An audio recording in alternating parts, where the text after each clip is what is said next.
Namaste, namaste. Inhale, squeeze every muscle of your body. Squeeze, squeeze, squeeze, squeeze, squeeze, squeeze, squeeze, squeeze.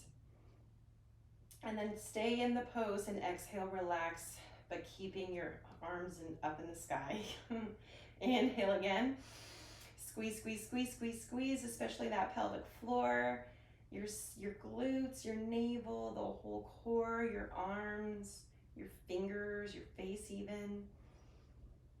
And then exhale, hold the pose. Inhale one more time. Squeeze, squeeze, squeeze, squeeze, squeeze, squeeze, squeeze, squeeze, squeeze. Keep finding new things to squeeze. And then when you're ready, you're gonna sweep your arms down and let them come to your thighs.